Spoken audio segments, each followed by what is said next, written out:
Aujourd'hui, nous allons parler brièvement, mais nous allons continuer ce que nous avons dit la semaine dernière. Nous sommes toujours dans l'orientation prophétique de l'année que Dieu nous a donnée. D'ailleurs, il t'a dit quoi? Que 2019, c'est ton année d'accroissement et par le 2019, c'est la parole prophétique que nous avons reçue de la part de Dieu. C'est cette parole qui doit nous diriger comme une lampe qui brille dans un lieu obscur. Ma seule direction pour cette année, quel que soit ce qui va se lever contre toi, contre l'Église, contre moi, ce n'est pas la qualité des vents qui se lèvent qui va déterminer ma conduite. C'est la parole de Dieu qui détermine ma conduite. Il a dit que pour toi, 2019, pas 2020, pas 2018, parce que 2018 est mort et enterré pour toujours et ça ne reviendra jamais.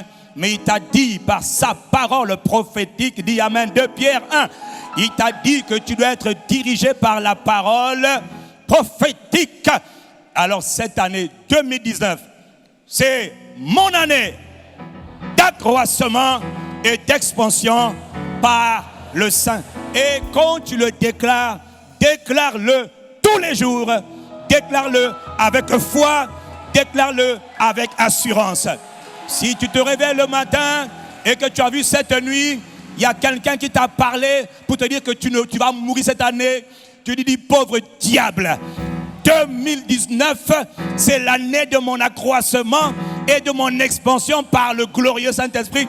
Donc je ne peux pas mourir. Tu perds ton temps. Le 1er janvier 2020, je serai là pour te dire, tu as échoué, pauvre diable. Dis Amen pour toi-même. Sois tranquille, tu ne mourras pas en 2019. Satan a une multitude de projets contre ta vie.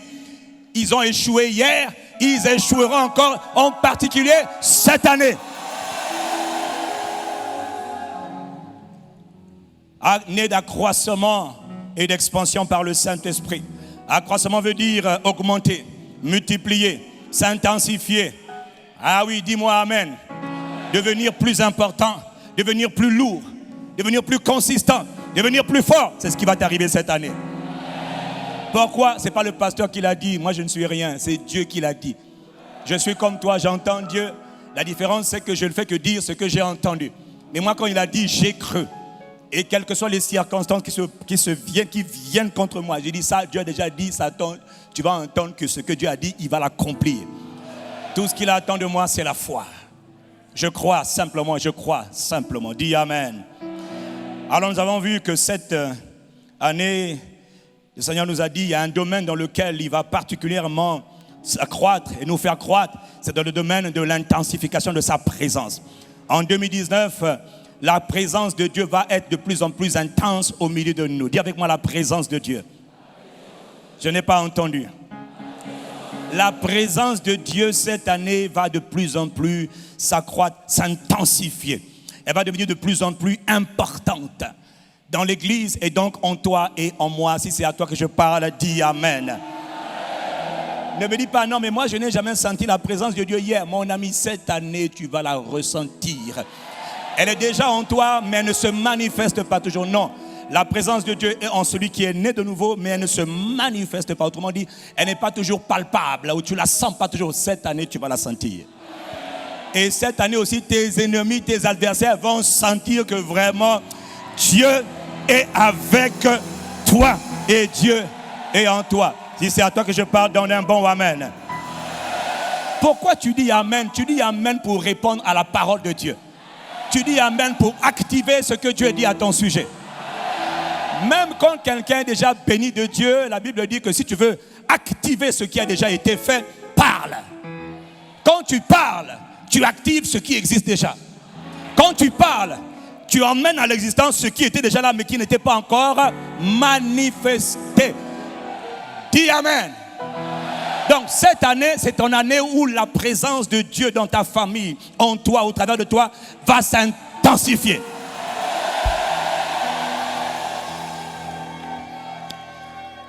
La question, c'est quand la présence de Dieu devient de plus en plus manifeste, ça veut dire que Dieu a décidé de se rendre visible. Ça veut dire que Dieu a décidé de se révéler. Il est déjà là. Il est déjà là. Mais la manifestation de sa présence n'est pas toujours évidente, n'est pas toujours perceptible, n'est pas toujours visible aux yeux des hommes. Quelqu'un dit Amen et je continue. Ce n'est pas le pasteur Yves qui a dit que Dieu veut intensifier. C'est lui qui a dit cette année, je vais intensifier ma présence au milieu de vous. Ça veut dire que je vais vous visiter avec beaucoup plus de force et de puissance. Or, ce n'est pas tout d'avoir une visite. Quand tu reçois un invité d'honneur, un invité de marque, un homme ou une femme distinguée, la première chose, c'est qu'il visite. Il vient dans une intention. Son intention, c'est de rester avec toi. Dis Amen. Mais avant de rester avec toi, il te visite d'abord. Donc, je rentre d'abord devant le pas de ta maison. Je rentre à peine, je suis à la porte.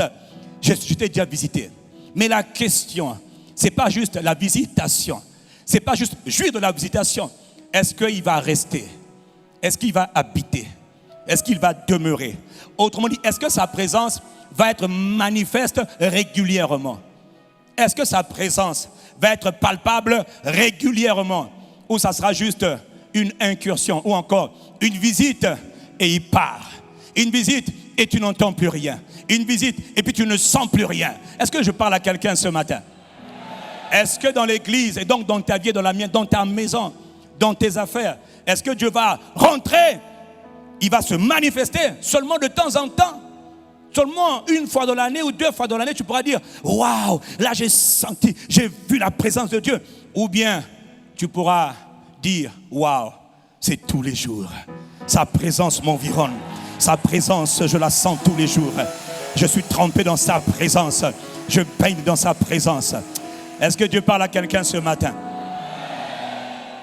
C'est donc la question qui se pose, c'est comment nous devons faire pour accueillir la présence de Dieu qui veut s'intensifier au milieu de nous.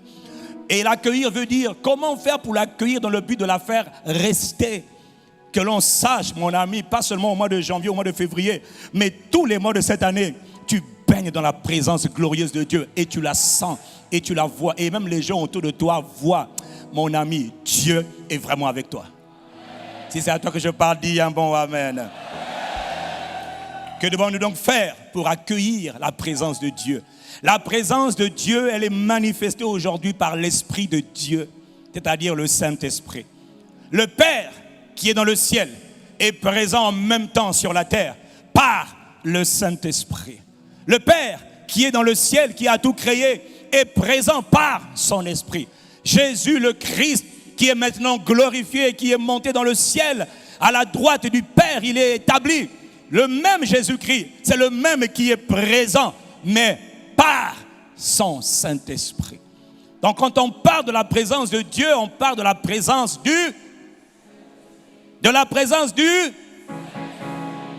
Là où on voit le Saint-Esprit, on voit le Père et on voit Jésus le Christ. C'est comme toi, quand tu es assis là actuellement en train de m'écouter, c'est ton corps qui est assis, mais à l'intérieur de toi, il y a ton esprit et en même temps, il y a ton âme.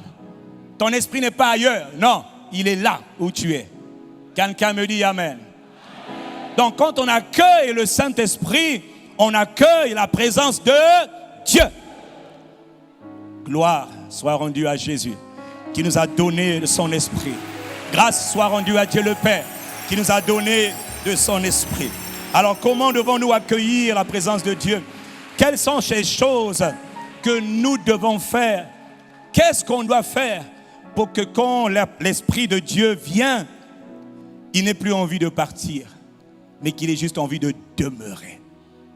Qu'est-ce qu'il va faire qu'il ne vienne pas juste nous visiter, opérer quelques miracles, quelques guérisons, et puis la prochaine fois, on ne sent plus rien, jusqu'à quelques mois plus tard?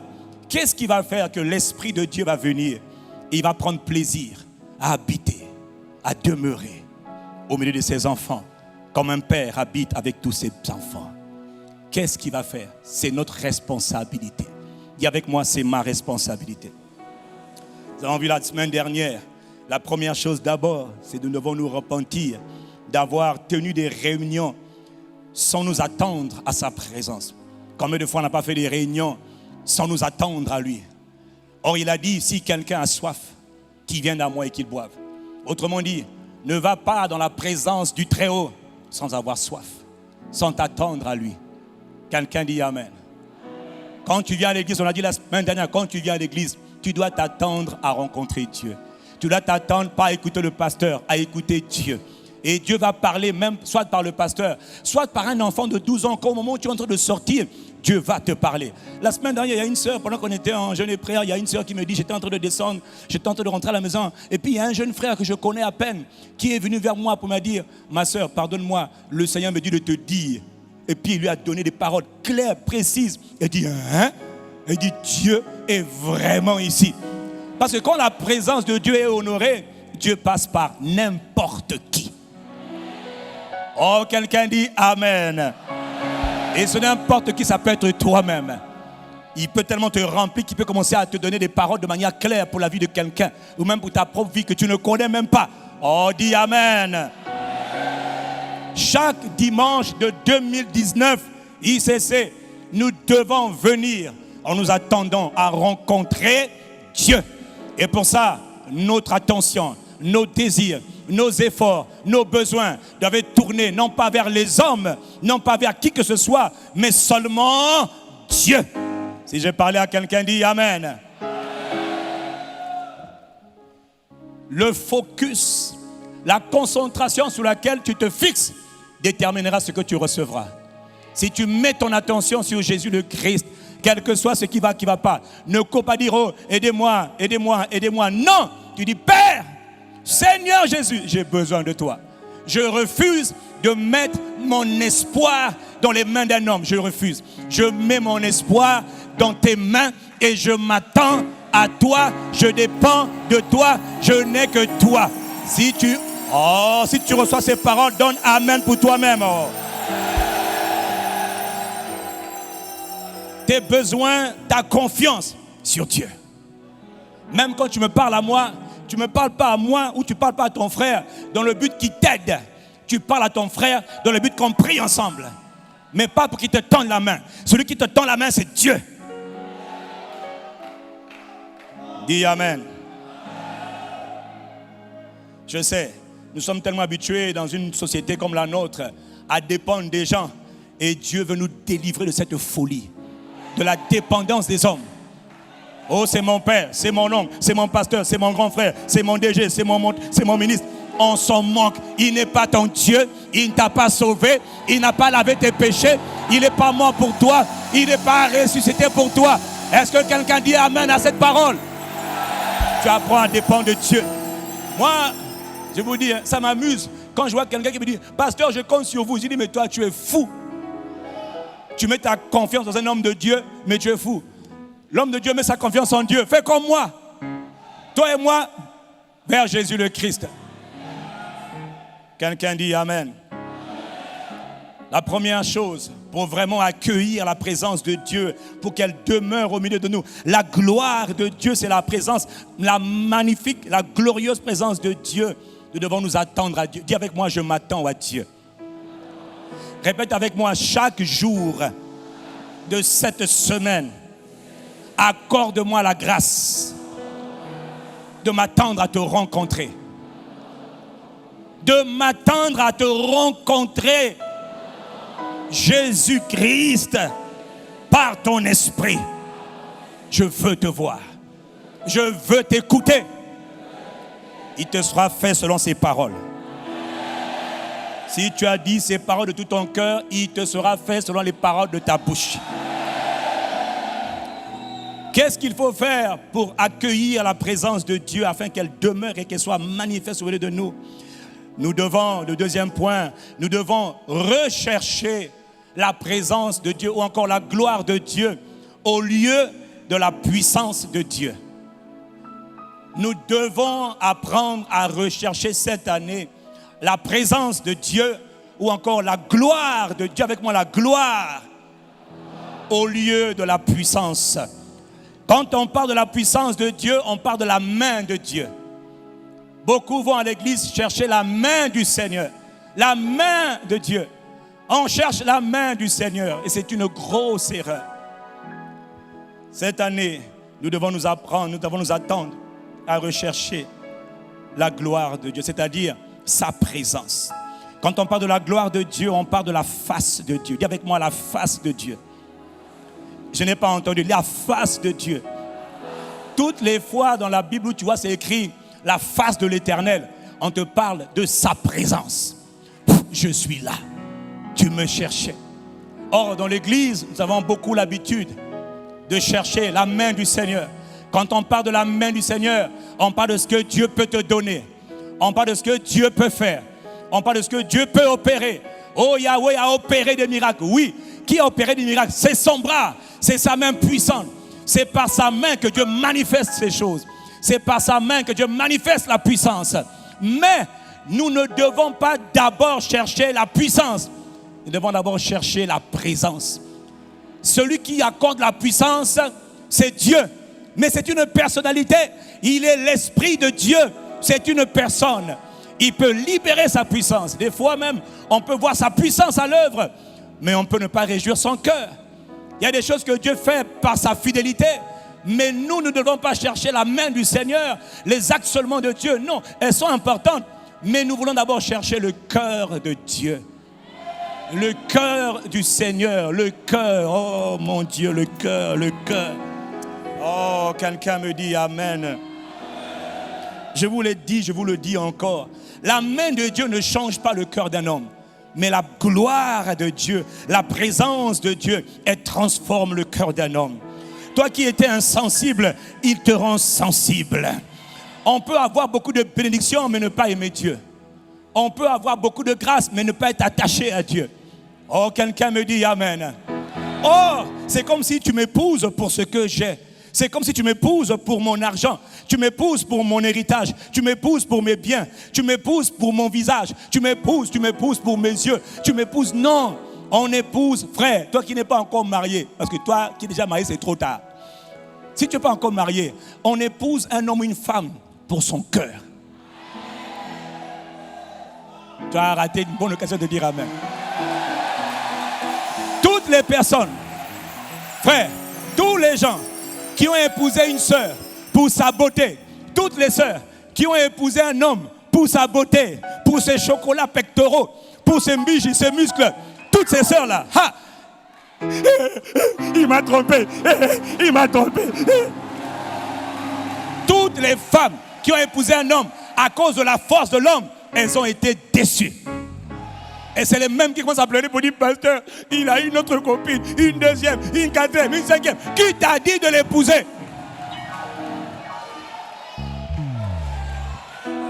On épouse quelqu'un pour son cœur.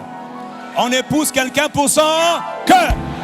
Le problème, c'est que le cœur ne se voit pas. Justement, il faut donc demander à Dieu, Seigneur, révèle-moi son cœur. Dis Amen. Oh.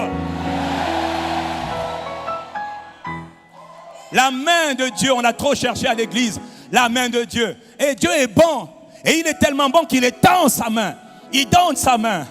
Mais combien de fois, quand la main de Dieu a été étendue, quand les grâces ont été données, quand les bénédictions ont été données, ceux qui les ont reçus ont dit, Seigneur, c'est ce que je cherchais. Ciao, ciao. Mais ma soeur, je ne te vois plus à l'adoration.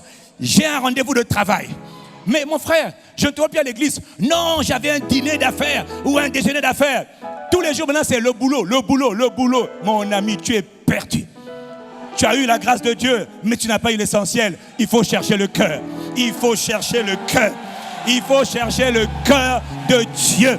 Ce qui fait que Dieu vient et que Dieu habite et que Dieu va manifester sa présence sur la vie de certains d'entre nous. C'est la qualité de nos cœurs qui cherchent son cœur. C'est la qualité de nos cœurs qui veulent plaire à Dieu. Oh, si c'est à toi que je pardonne, Amen. Oh. Et nous sommes au 21e siècle dans une société où tout fonctionne par la loi de l'intérêt. Par la loi de l'intérêt. Quand les gens ont un intérêt, alors ils vont vers quelqu'un. S'il n'y a pas d'intérêt, ils ne vont pas. Non, sois quelqu'un qui cherche pas la main de Dieu pour les intérêts de Dieu, pour ce qu'il peut te donner. Mais cherche Dieu pour son cœur. Il est un père. il est mon père. Jamais un enfant n'a cherché son père parce que son père pouvait le bénir. Un enfant cherche son père parce que c'est son père. Jésus est mon grand frère. Il est notre grand frère. Il est notre trésor. Il est notre époux. Il est notre amour. On ne le cherche pas pour la puissance qu'il peut donner. On le cherche parce qu'il est notre époux, notre amour, la passion de nos cœurs, le fondement de notre foi. Est-ce que Dieu parle à quelqu'un ce matin? Vraiment comprends ces paroles. Au début, tu as rencontré Dieu suite à un miracle, suite à une guérison, suite à une douleur. Il y en a beaucoup, comme nous tous, on a rencontré Dieu par différentes circonstances, c'est vrai.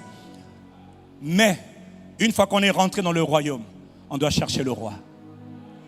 On ne cherche pas la main du roi, on cherche le roi. Quelle que soit la manière dont certains sont rentrés par la délivrance, ils ont été guéris, d'autres, ils ont été vides, d'autres, Dieu les a remplis. Quelle que soit la manière par laquelle tu rentres dans le royaume, ce qui est important, cherche le roi. Est-ce que Dieu parle à ton cœur ce matin? Est-ce que Dieu parle à ton cœur ce matin? Ne te fie pas aux miracles. Ce n'est pas parce qu'il y a des miracles quelque part.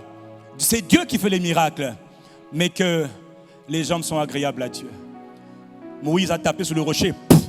L'eau est sortie du rocher. Et le peuple a bu. Ah! Mais Dieu a dit à Moïse, Moïse, tu m'as attristé. Tu as désobéi. Je t'avais dit, on ne frappe pas le rocher 2 fois. On frappe le rocher 1 fois. Je t'avais dit, Moïse, par le rocher, tu as frappé. Christ ne peut pas mourir 2 fois. Parce que le rocher, c'était Christ. Moïse ne savait pas. Le peuple a eu de l'eau. Le peuple est content, mais Dieu n'était pas content. Est-ce que Dieu parle à quelqu'un ce matin? Dans Jean 12, verset 37, il est écrit dans Jean 12, 37, malgré tant de miracles que Jésus avait fait en présence des gens, malgré tout cela, ils ne croyaient toujours pas en lui. On peut voir les miracles. Les miracles, les prodiges ne changent pas le cœur de l'homme. Ça peut t'aider à croire, mais ça ne change pas ton cœur. Ce qui va changer ton cœur, ce qui va te rendre, ce qui va te faire ressembler à Dieu, ce qui va te faire aimer Dieu, ce qui va te faire craindre Dieu, c'est la présence glorieuse de Dieu. C'est celle-là qui te dit qu'il faut chercher. Dis-moi Amen. Quand on dit je cherche ta face, ça veut dire je cherche ta présence. Voilà pourquoi dans le psaume 63 que nous connaissons bien, le psalmiste David était un homme, n'oublie pas, cet homme-là qui a écrit, il était connu pour être l'homme au cœur selon Dieu. Ça veut dire que quand Dieu voyait le cœur de David, Dieu disait, cet homme-là, c'est un jeune homme. Lui ne me cherche pas pour ma bénédiction. Il ne me cherche pas pour être élevé. Il ne me cherche pas pour être promu. Il me cherche pour ce que je suis. Je suis l'Éternel. Je suis Dieu. Est-ce que tu es conscient que Dieu est une personnalité? Il a un cœur. Il veut être aimé. Il veut être adoré. Il veut être apprécié. Il veut être obéi. Il a un cœur. Mais dis Amen. Il a dit, oh Dieu, tu es mon Dieu. Il dit, oh Dieu, tu es mon Dieu. Ce n'est pas quelqu'un d'autre qui est mon Dieu. C'est toi qui es mon Dieu. Ça veut dire, tu es mon tout. Tu es mon absolu. Tu es mon Dieu. Mon cœur te cherche. Il dit, je te cherche. Il dit quoi? Je te cherche. David avait l'habitude de chercher Dieu. Quand Dieu cherchait un roi pour gouverner tout le grand Israël, il a cherché un homme qui avait son cœur à lui. C'est-à-dire un homme qui cherchait pas la main de Dieu, pas la puissance ou les bénédictions de Dieu. Ça c'est bien, mais ce n'est pas ça qu'il faut chercher en premier. On cherche d'abord la présence, et dans la présence, la main de Dieu on la reçoit, les grâces on les reçoit, mais on cherche la présence. Église, on doit chercher Dieu. Il dit, je te cherche. Que cette année soit une année où tu intensifies ta recherche. Il dit, mon âme a soif de toi. Mon âme a soif, c'est-à-dire ma volonté, je te cherche. Mes pensées, je te cherche. Mes sentiments, je te cherche. Tout mon âme, je suis en train de chercher Dieu. Dis Amen. Mon corps même soupire après toi. C'est-à-dire mon corps est là, oh Seigneur, où es-tu? Oh Éternel, mon âme soupire après toi. Oh mon esprit en moi te cherche. Ça veut dire quoi? Pas la bénédiction. Je cherche le cœur de Dieu. Je veux plaire à Dieu. Je veux rencontrer le Dieu qui m'a aimé le premier. Je veux rencontrer le berger de mon âme. Je veux rencontrer le sauveur de ma vie. Je veux rencontrer ce Jésus qui a été flagellé, qui a été crucifié pour moi. C'est lui que je veux rencontrer. Montre-moi ta gloire. Manifeste-toi. Je veux toucher ton cœur. Pas les bénédictions, je cherche Dieu. C'est-à-dire la face, la présence de Dieu. Mon âme soupire après toi. Si tu as ce genre d'attitude, non seulement il va te visiter, mais il va prendre plaisir à habiter en toi. Parce qu'il sait que tu n'es pas un calculateur. Il sait que tu n'es pas quelqu'un d'intéressé. Il sait que tu es quelqu'un de vrai. Que ce soit ton partage au nom de Jésus-Christ. Il dit, mon corps soupire après toi, dans une terre aride et desséchée, sans eau. Ce n'est pas l'eau qui est mon problème. Mon problème, c'est Dieu. Ce n'est pas le travail qui est mon problème. Mon problème, c'est Dieu. Au verset 2, il dit ainsi, quand je te cherche, il dit dans le sanctuaire, dans le lieu où je peux aller t'adorer, je viendrai et je te contemple. Je te contemple. Et quand je te contemple, je vais voir ta puissance. La puissance de Dieu. Mais elle vient du cœur de Dieu. Mais si tu cherches la main, mais tu as tout gâté. Tu as raté les priorités. Voilà pourquoi beaucoup de gens souffrent. Oh, je suis là-bas, dans cette église-là, on ne m'a pas donné. Mais parce que tu ne cherchais pas Dieu. Et Dieu sait que tu es un hypocrite, mohibi, voleur, escroc. Tu veux seulement prendre la main de Dieu, mais tu ne cherches pas le cœur de Dieu. Non, change. Change. Cherche Dieu.